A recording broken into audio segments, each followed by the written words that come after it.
Hello, everybody. Welcome to the Hollywood Art and Movie Awards for this new panel for the web series and the student short films.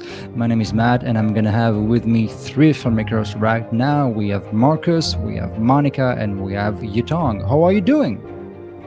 Great. Good? Excellent. So the idea is to talk about your movies, to get people to know you a little bit better, and to get a better understanding of what you wanted to achieve making your film. Let's start with Monica. Can you tell us a little bit about you? What's your background as a filmmaker? How did you become a filmmaker? Okay. So I've made several short films that have been in film festivals, and I'm also an actress, and I teach kids acting classes.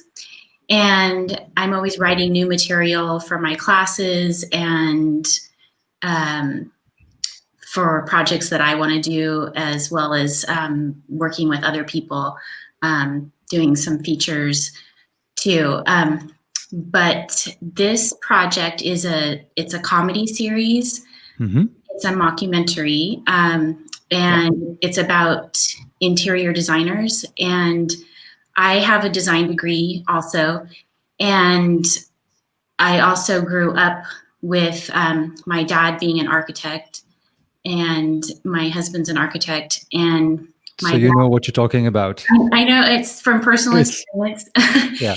And I just walked into my dad's warehouse one day where he has all of these files from like years and years of buildings that he's designed, and I saw this chaotic, beautiful mess that just inspired me, and I just thought, this is a whole show This right could here. be this could be a whole show This by is a itself. whole show, and We're, we're I've gonna we're gonna come back to it. We're gonna come back to it. Don't say too much. okay. We're gonna come back to it. Marcus, can you tell us a little bit about you, so we get to know you a little bit better? Who are you? How did you become a filmmaker? And maybe pitch your film a little bit. Yeah, hello. I'm Marcus. I'm from Germany, Berlin. Actually, I'm studying at Berlin Film Academy. And yeah, how did I become a filmmaker? Actually, I don't know. I think my mom pushed me into doing something creative after my A levels, and then I found myself doing this media design studies, and there I shot my first film, and yeah, I stick with it. And What now about the film I'm itself? yeah, my film itself is about actually I'm very much into AI and robots, Yeah. and the film is about a scientist who developed an android and takes off on a mission into nature, and yeah, discovers her own nature apparently, and her emotions towards the robot. Okay. Excellent. Yutong, can you tell us a little bit where you come from, what's your background as a filmmaker, and a little bit of information about your film White Lamb?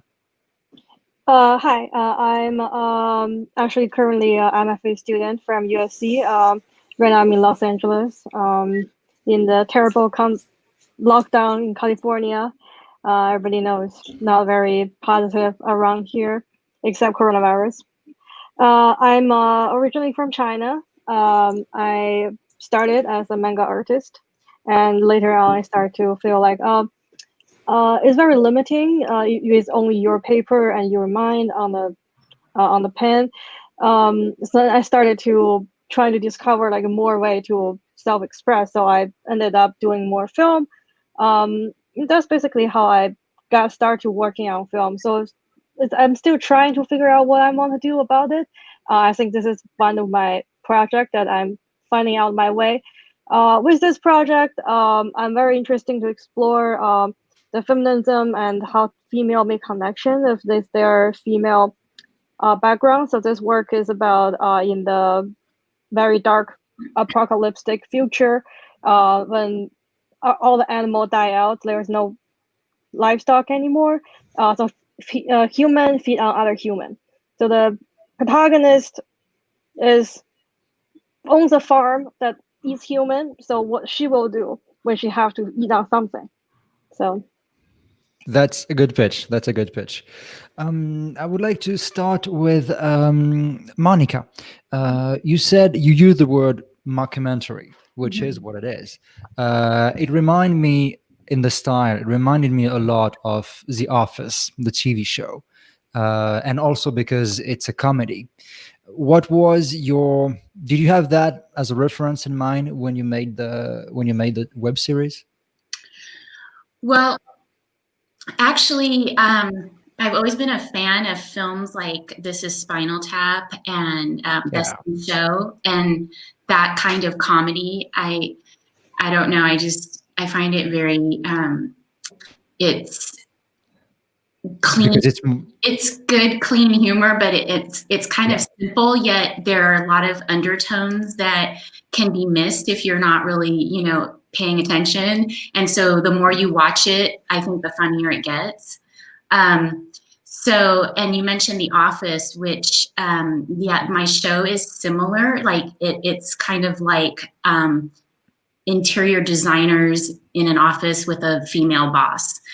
So there are some similarities with that show too, which I think is a great show as well. I guess those were all sort of inspirations, but probably more the films that I mentioned are films that I've always loved and I can watch over and over again and always keep laughing. And I love the characters. And so I in my show, I wrote characters that had very unique quirks. Each character has a very unique quirk. They do, yeah. Marcus, you talked about AI and robots and androids. Is it something that you are specifically attracted to or interested by? What's your take on the artificial intelligence? Well, I'm also interested in other stuff as well, but when I look at my films, there's it appears more than one time, and it started when I met a guy for another short film who trains little robots like 50 centimeters high, who play football actually in the football league, in the robot football league, and he's a trainer. And once a year they have a world championship, and they try to achieve a goal in 50 years to play against humans in mixed teams. Really? So and I befriended with him, and we talk a lot about technical stuff, about AI, about robots, and I use this small robot with 2 cameras, actually in 3 short films, I think. So and I fell in love with this little robot. Everything related to robots. You said playing football in mixed teams with humans. It sounds kind of cool at first, and then you think about it and you say, "Oh, that may become scary very, very fast." In a way, it's everything about robots. Could be. The more they are able to be autonomous, the more they become, I don't know, too much like us in a way. I guess I don't know. It's a great movie start anyway. Yutong, you explain a little bit the pitch of your film. No livestock, no animals, so humans have to eat humans to survive. That's kind of the opening of the film. That's the idea. That's the background idea. But the movie itself is about the relationship between the characters. Where does the idea come from for that film? It's a little bit. You said it's dark. It is, but there's also a lot of hope in the film. I'm glad you said that. Because I did only change the ending at the end because I think it's too dark and desperate. The part I got the idea, I guess, is from the year, like I as a girl from like a middle class in China. I mostly witnessed a lot of, like especially like sexual, like gender injustice in the like family structure, not just in the social level, but also a lot in the culture. A lot of them are conditional. A lot of them are because of like social historical moment. And I want to include all those dark, terrible like female living situation in this one film.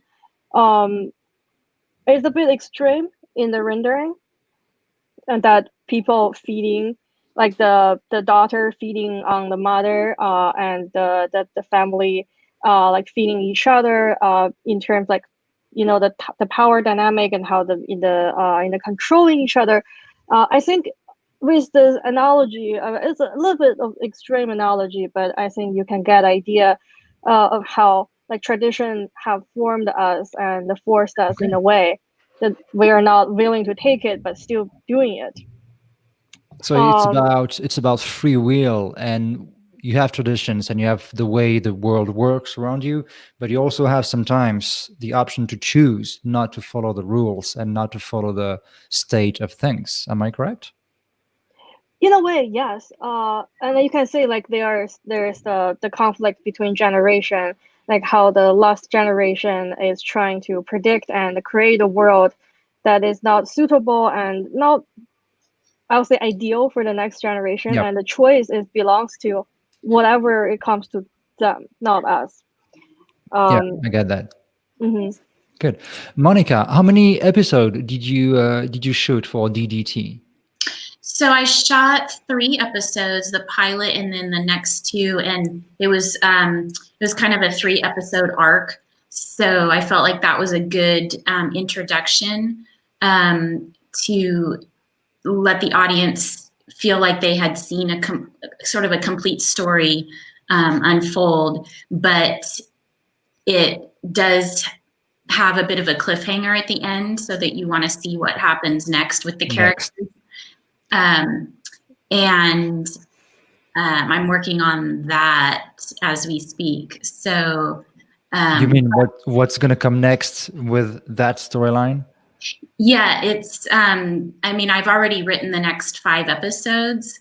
So it keeps going.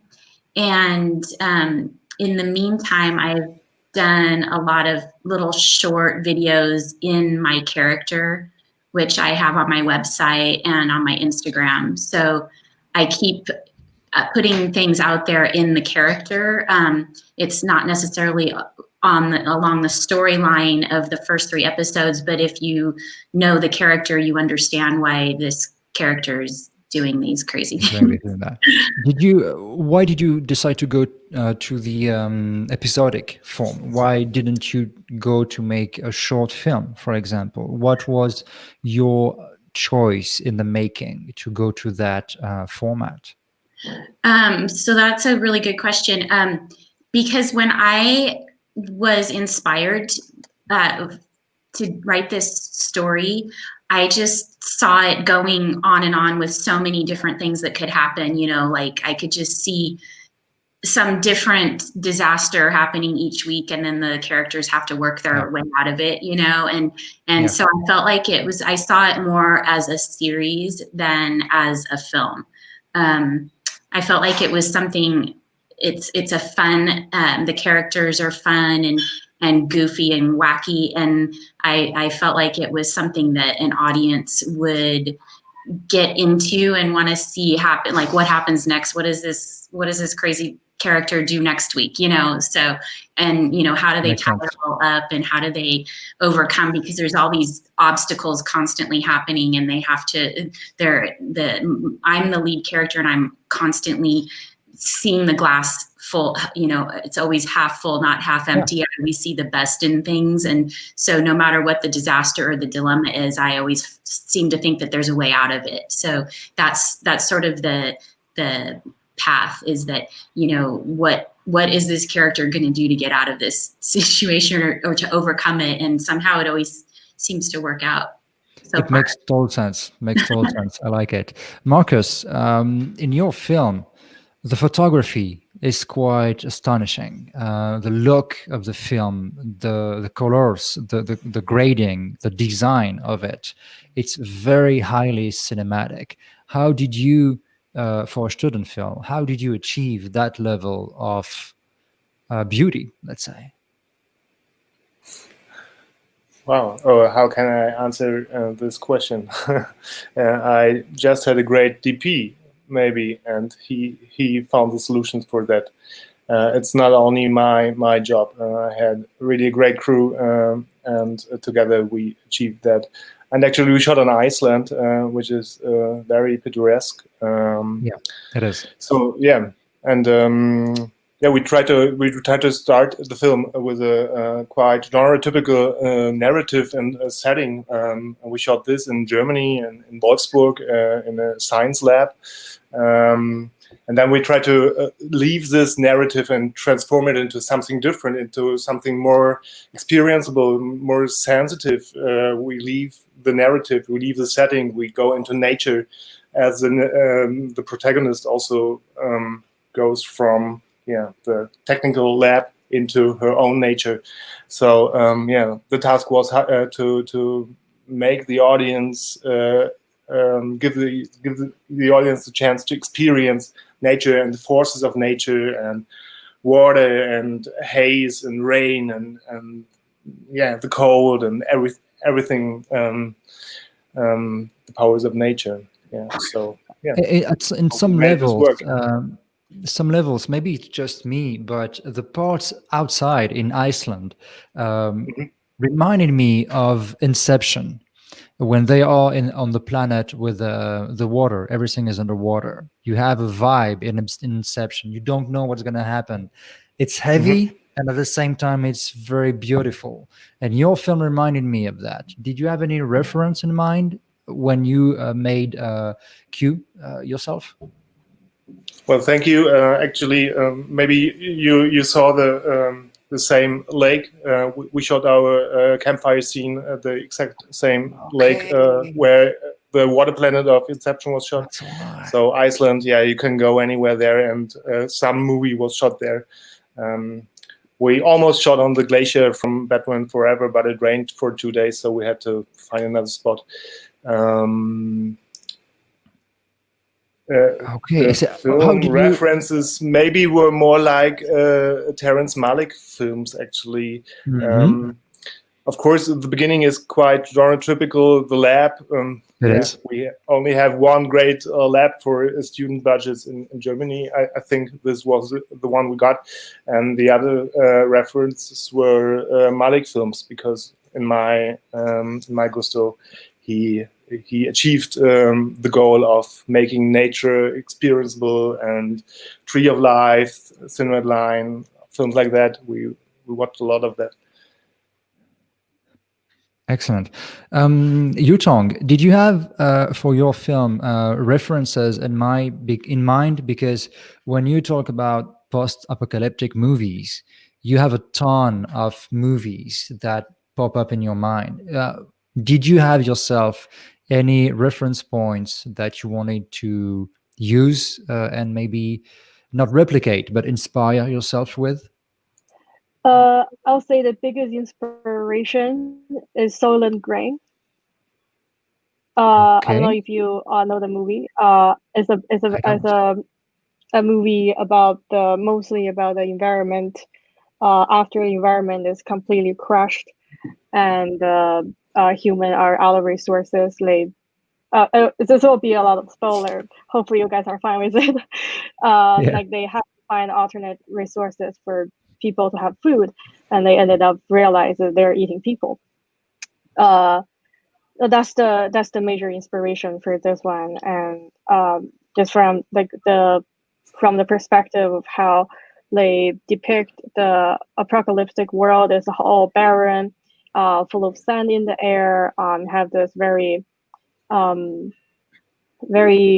like desert kind of looking. Is really, I mean, I feel like if we don't aware where we're doing, this is we're actually heading to. Okay, excellent. I like it. Interesting. Do you have, guys, any question you would like to ask each other? Because usually when you go into a film festival, you have the chance to mingle and to discuss with other filmmakers. So we are trying not to replicate that, but we want to give you the option and the opportunity to do it. Is there anything that somebody else just said that wants you to know more or ask a question yourself? Don't be shy. How long No? did it Well, I take? would. How long? Monica. Well, first of all, how long are your films? And actually, first of all, now I'm very interested in seeing both of these films. So thank you, Matt, for doing this, because I think that you're going to spark people's interest, and I know I want to check out these two films now. But Means it works. Good. how long are your films? And how long did it take you to shoot and complete, like, finish shooting the film? You, Tom, I can you go want to do with first. it? Yeah, Yeah. I can go first. My film is 6 minutes, including the credit. It's a very short. It took me roughly. It's a part of a school project. It took us. It's a 3-person like team, and it's a month and a half from Okay. beginning to end. If we included the final mixes, probably I'll say 2 months. Okay, Marcus. Yeah, well, mine is 20 minutes long running time, and we shot almost 2 weeks on Iceland and 3 days in Germany in the science lab. And then I had a very long time of editing, 1.5 years. Yeah, because it was quite difficult to edit.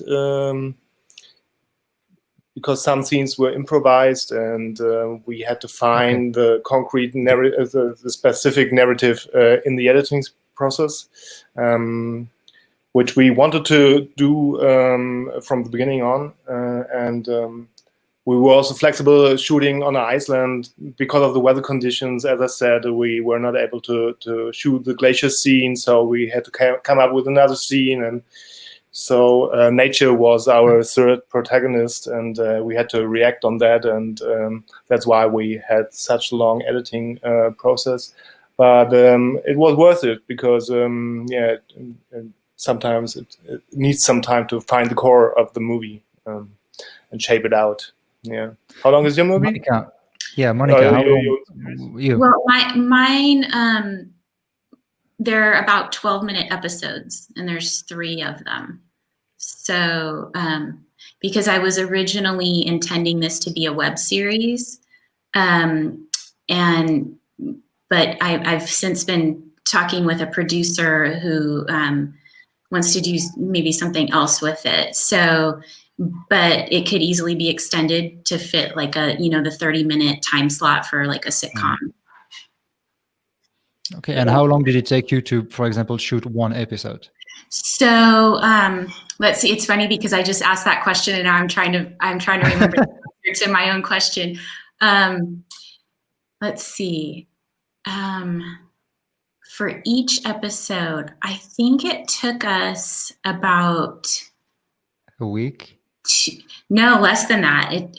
We did it pretty fast. I think it took us about Couple 2 days. or 3 days, yeah, for each episode. Which maybe it's related to the fact that it's a mockumentary, so Yeah. the camera is moving around, and Yeah, the movements of the camera, any mistake or something not scheduled with the camera is gonna live through the concept. exactly. So that maybe helps. Yeah, it was Okay. much faster because I've done other films. Like I shot a 20-minute film, and I've done several others. I mean, which took a lot longer because you have to set up each scene.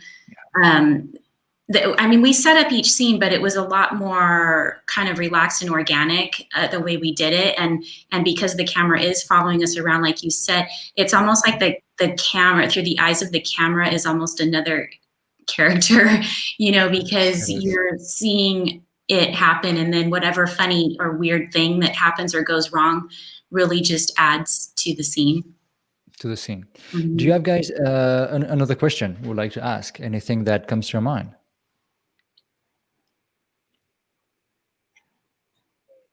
I'm Matt, curious. will you send over the links? So as Yutong, I would really love to see the other 2 films. Will you send over the links so we can check them? every movie we are discussing during the festival is going to screen starting Thursday and Friday and Saturday. I don't remember exactly when all the student films and when all the web series, but if you follow the link that you have on the screen, you have all the blocks and all the films listed, and you also have all the list of the movies and when they screen and the tickets on that link. So the easiest way is to go, honestly, is to go there because it's easier to find. So this is the way you can go. You had a question, Yutong. Yes, I'm just curious to hear if you guys have encountered any obstacles and interesting difficulties when you're making the film. Marcus, you want to go with it? Yeah, the weather in Iceland, I suppose. Very nice one. Yeah, no, actually, we were so low on budget. We had to reduce the team to a minimum size of 8 people plus 2 actresses, and and we had to sleep in tents. We wanted to, because we also wanted to shoot as green as possible movie, and we wanted to be as close to nature as possible. Also, story-wise, it was interesting to feel the same forces of nature as our protagonist, but also budget-wise. And so we made it happen that we slept in tents together with the camera, and we cooked on little camping stoves, and yeah, really low budget. And we had to make one exception because we had one day shooting in the rain, and after 10 hours in the rain, we were so wet, we couldn't sleep in tents anymore. We had to find a heated bungalow. And then we put ropes in the whole bungalow. It was like a jungle of drying clothes. So no one was able, or only 2 actresses were able to sleep in the bungalow actually, and the whole team had to sleep in tents again. But yeah, we had dry clothes afterwards. Monica, did you face any specific challenge or funny situation shooting your film? One of the little challenges that it comes to mind is that we were shooting. It would seem to be an ideal location because we were in a warehouse, kind of out away from a lot of things, but it was near a small airport. So the sound, the noise. Yeah, every, like it seemed like it was every few minutes. It probably wasn't that often, but we kept having airplanes flying over us. So we would have to stop, and then, we'd be like in the middle of a shot, and we'd have this airplane flying over. So that was kind of one of the issues we had to deal with, but we worked around it. Okay, we lost Yutong. She's actually backstage, but I'm guessing she has a bad connection. So I'm hoping she's going to come back to the talk before we wrap up. Anything else you would like to say about your film? Maybe one last argument, one last idea to give people envy to watch your film?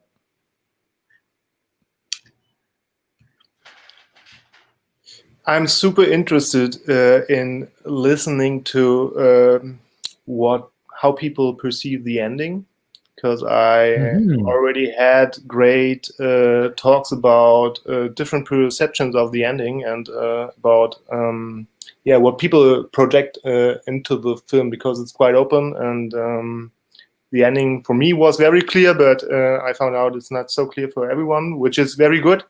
And so if you have a chance to write a short note or contact me, or I would be very happy to talk about the ending and about the individual perception of it. So if you guys watch the film and you want to help a fellow filmmaker or filmmaker you're interested in, you can watch Q Ghostly Remote Effect during the film festival. Here is the link again. And he's interested in your feedback, guys. So send us an email or him an email if you find him on Facebook or anywhere else. Monica, anything you would like to add regarding your film that maybe could be useful for the people to come and watch it?